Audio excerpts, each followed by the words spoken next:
Maddie watched a lot of horror movies. If there is blood, guts, and a psycho with a knife, you'd find her on the second to last row, right at the middle. No matter how gory, gritty, or sucky the movie was, she'd watch it. It was an obsession. She'd always mock the idiots who ran up the stairs instead of out the door, the ones who insisted on splitting up, and the ones who couldn't seem to even breathe quietly. All the while, she'd be munching on popcorn and talking about realistic blood splatters. The puddle of blood less than 2 inches from her shoe was realistic enough. The fact that a mangled corpse accompanied it definitely added to its authenticity. The scream trying to rip itself out from her lips felt like it'd choke her to death any second, and it was all she could do to not take off running like an idiot. Barely an arm's length away, her best friend was cooling on the floor. Jackie's throat was a red ruin. The cuts were so deep she could see bits of bone among the torn flesh. There were cuts on her arms and legs, and her terrified eyes were wide. They seemed to look at her, pleadingly, as if she could somehow stop the death that had already stolen their shine. Somewhere in this old house, Jackie's killer, looking for his next victim, was on the prowl, and Maddie was on the roster.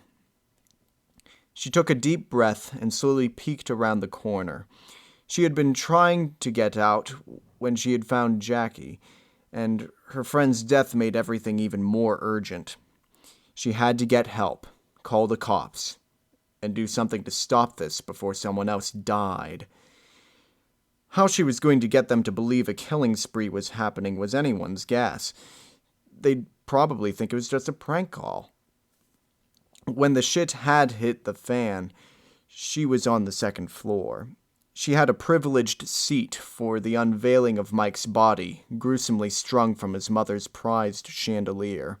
She didn't know how the killer got him up there, but everyone reacted predictably, and scattered like a screaming herd of rhinos. She had quietly backed into the nearest room and attempted to find a weapon. All she had was a letter opener, but at least it was a very sharp one. And then she had tried to make her way outside.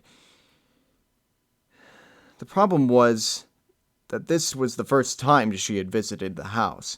She had no idea whether there was another exit besides the front door, which was, ironically, opposite the way that everyone else had run. Apparently, people really were that stupid. She had done her best to avoid the corridor. This entailed slipping from room to room as much as possible. That's how she found Jackie, less than 2 yards away from the staircase that ended mere steps away from the front door. The corridor seemed empty, and she could barely hear the rest of the panicked partygoers. She crouched as close to the floor as she could and cautiously approached the banister. A peek at the lower floor showed broken bottles, abandoned plastic glasses, and a mess of liquids, stepped on junk food, and assorted stuff. If there wasn't a large puddle of blood smack in the middle of the large entrance room, she'd have thought the party a success. As it was, Mike's mom was going to have a fit. Movement from the front living room, it was a freaking big house, made her scrunch tighter. The metallic flash of a knife froze her in her place. Whoever it was wore dark clothes, cliched face-hiding hoodie included. They quietly stepped down a corridor that led deeper into the house, toward the kitchen and the massive rec room. Making sure she was still alone, Maddie slowly counted to 20 in her head. She wasn't exactly the sportiest girl at school, and she had to run down the stairs, without tripping on nothing like an idiot, through the garden and then half a mile down the road in order to get help. She had to give herself enough time, enough ground to make it. An extra count to 3 as a pep talk, and she, doing her best to be quiet, was moving. There was no point in making herself a greater target than she already was. She made it to the door without issue, and it opened easily. Then she was out and running down the front steps, instinct sending her away from the path that led to the house and into the nearby bushes.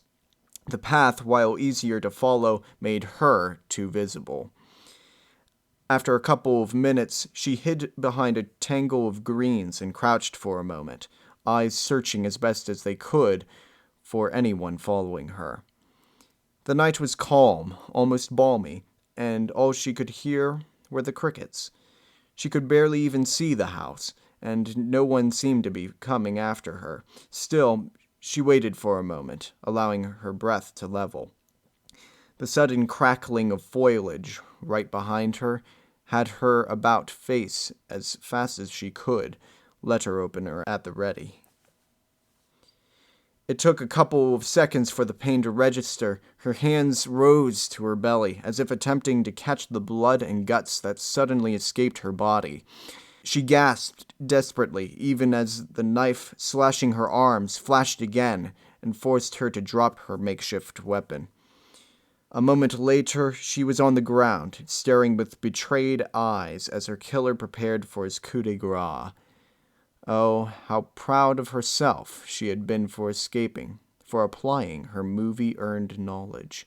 However, she had forgotten one of the rules. She had forgotten the accomplice.